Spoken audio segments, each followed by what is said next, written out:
A man can be himself only, so long as he is alone. If he loves, he ceases to be what he is. Arthur Schopenhauer, there comes a moment, a silent soul-splitting moment in every man's life when the illusions begin to crack. He looks at the very things he once chased with blind devotion, love, companionship. The dream of a future shared with someone who whispers promises of understanding. But what if all of it was a lie? Arthur Schopenhauer didn't just question it. He dismantled it. This was a man who peered into the dark machinery of human desire and refused to look away to him. Romance was not salvation. It was seduction by nature itself, a trap, a beautifully wrapped prison, what the world celebrates as love. He called delusion. What most hail as intimacy, he revealed as biology dressed in the robes of fantasy, and what you think is connection. He saw it for what it truly is, suffering in disguise. To Schopenhauer, the fundamental difference between man and woman was not just physical. It was metaphysical. Man strives for ideals, ideas, philosophies, and creation. Woman, he said, cleaves to the immediate, the practical, the survivalist instinct. In his words, women remain children their whole lives. They never see anything except what is closest to them. Cleave to the present moment. Take the appearance of a thing for reality. For him, this was not an insult, but an observation, a lens into the mind of nature itself. And what then is beauty? According to Schopenhauer, it is a mask, nothing more, a biological bait designed to seduce, to disarm, and ultimately to capture the mind of man. He believed a woman's beauty was not a gift to the world, but a trap meant to weaken a man's judgment, to pull him from his pursuits and reduce him to a servant of his own urges. And it works time and again. Men, builders of empires, shapers of history, warriors of principle, have fallen not to armies, not to ideas, but to the soft voice and gentle touch of a woman they could never truly understand. Schopenhauer argued that women lacking the power to impose force or shape grand ideas instead mastered the art of subtlety. Their power was quiet but effective, an influence not over the battlefield, but over the bedroom, the household, and the very desires of men. Where men built the world, women shaped the men who built it. Through charm, through emotion, through need, and yet society romanticizes this, calls it love, pretends it is sacred. But to Schopenhauer, it was a transaction, dressed in poetry, a biological imperative cloaked in sacred vows. Love, he wrote, is not what it appears to be. It is not the meeting of souls or the destiny of hearts. It is a trick, the will to life. He called it acting blindly through us to continue the species, and it does not care about your peace of mind, your personal happiness, or your ambitions. It only cares that you reproduce, and to achieve that, it whispers fantasies into your heart and shows you illusions through your eyes. It tells you which is different. It convinces you that this time it's real, and by the time you see the truth, you've already surrendered. Schopenhauer saw marriage not as a sacred bond, but as the final act in a man's downfall, a legally binding illusion, a contract signed with hope but paid in regret. He believed that once a man succumbed to the spell of beauty and promise, he was no longer free. Marriage was not about love. It was a biological strategy of nature to ensure reproduction, and the man blinded by emotion was reduced to a beast of burden. He works, he sacrifices, he bends his will not for glory or meaning, but to sustain a structure that often leaves him empty, drained, and chained. And when the beauty fades, when the enchantment wears off, what remains? Often resentment, silence, acquired disillusionment, the very freedom he once possessed. The freedom to think, to build, to roam the world in search of truth is replaced with duty, responsibility, and routine. Schopenhauer wrote, "Marriage is a trap set by nature. The will to live wrapped in illusion, and the beta woman's smile, her softness, the promise of connection. But beneath it, all he argued is instinct, survival, repetition. This isn't hatred, this is warning. He viewed women not as villains, but as unconscious agents of nature's design. Their aim is not personal malice.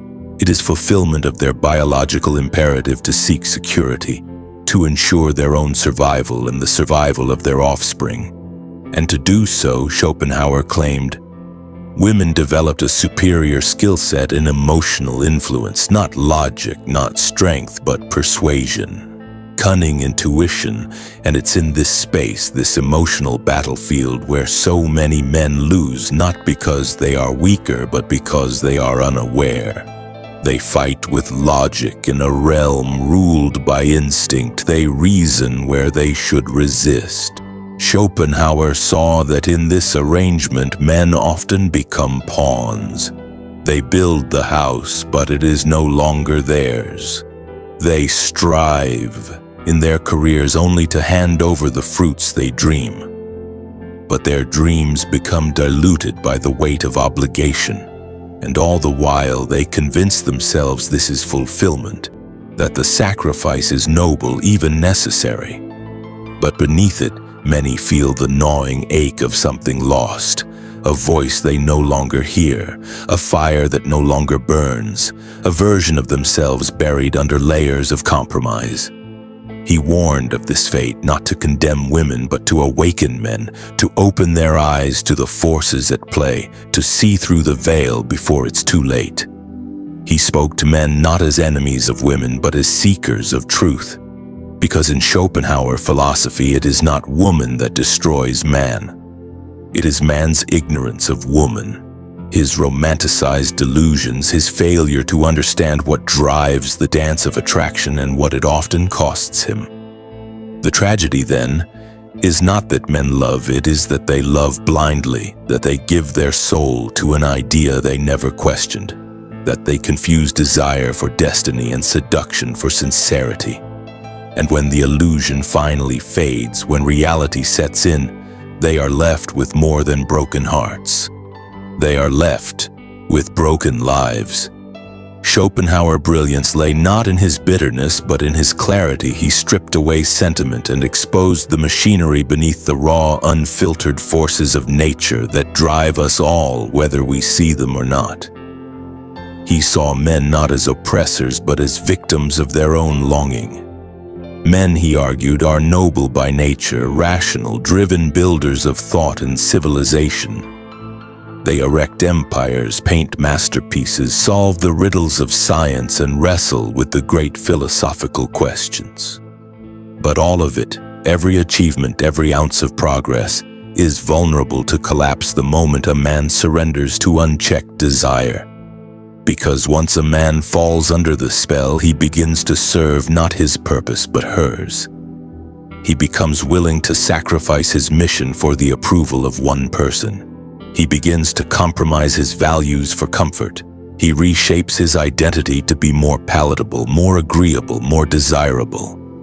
In doing so, he forgets who he is, and Schopenhauer saw this as the most tragic betrayal, not of society, not of principle, but of the self. What is the worth of a man who forgets himself? What happens to his spirit when he no longer lives for truth, but for validation?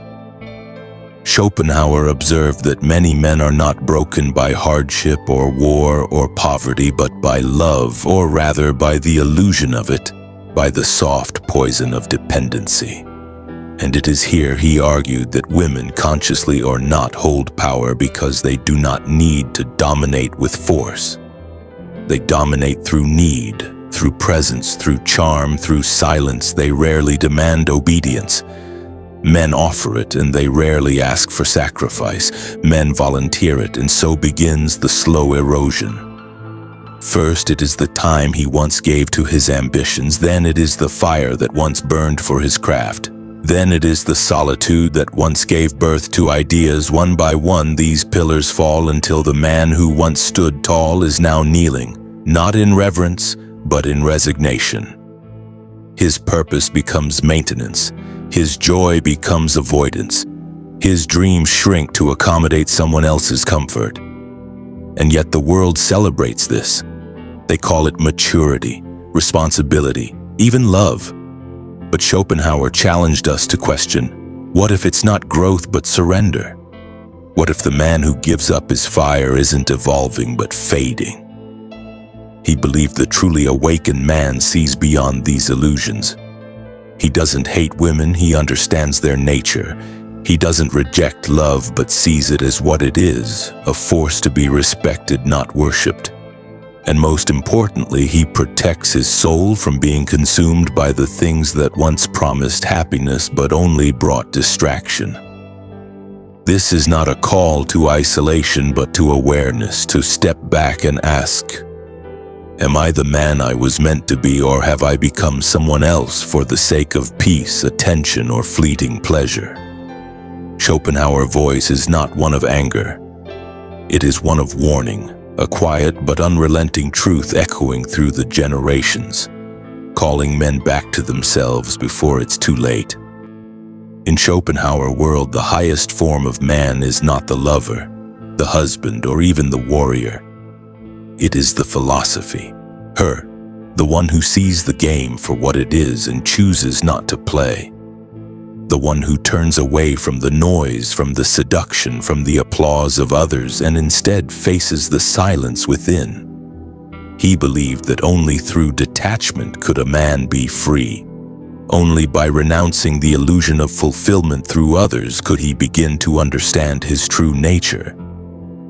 He pointed to the great men of solitude, Buddha, the Stoics, the saints and sages who walked alone, not because they were unloved, but because they were unwilling to trade their peace for momentary affection. They saw through the mirage of romantic salvation.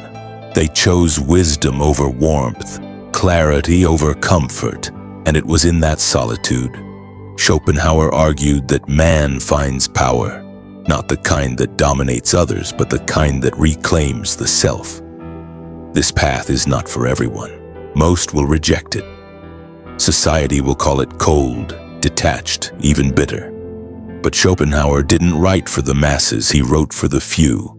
The men who are ready to see, the men who have suffered enough to ask why, the ones who have chased love, lost themselves, and now seek something real. Not validation, not comfort, but truth. And the truth is this: a man who does not understand his desires is ruled by them. A man who does not understand women is vulnerable to them, and a man who builds his identity on the promises of romance will watch that identity collapse when those promises are broken. Schopenhauer challenges every man to ask, are you awake or are you dreaming someone else's dream? This is not a rejection of love. It's a call to love differently, to love your mind, to love your purpose, to love the stillness that speaks when the world goes quiet. Because the man who can sit alone with his thoughts and feel no hunger, no longing, no ache for something more, that is the man who cannot be controlled. That is the man who is truly free. So if you're watching this and something inside you stirs, if something feels painfully, uncomfortably true, don't run from it. Sit with it. Let it burn away the illusions you've been clinging to. Let it strip you of the lies you were told about who you need to be and what will make you whole. You were never meant to live in chains disguised as comfort. You were never meant to die in a life built on compromise. You were meant to see clearly, to walk alone if you must, to rise not because someone told you to, but because you remembered who you are. Let Schopenhauer as brutal truth be the mirror, not so you can hate the world, but so you can stop being deceived by it, and once you see clearly, you never unsee. If this message opened your eyes, share it, like, subscribe, and let other men hear what they were never told. Because the truth will set you free, but first it will shatter everything you thought you knew. If this video stirred something in you, if it challenged the way you think or made you see the world just a little clearer, Don't let it end here. Like the video, share it with someone who needs to hear the truth, and subscribe for more content that speaks to the mind, not just the moment. And if you believe in this message and want to support the mission, consider joining the channel membership or checking the support link in the description. Your support helps keep these conversations alive and spreading.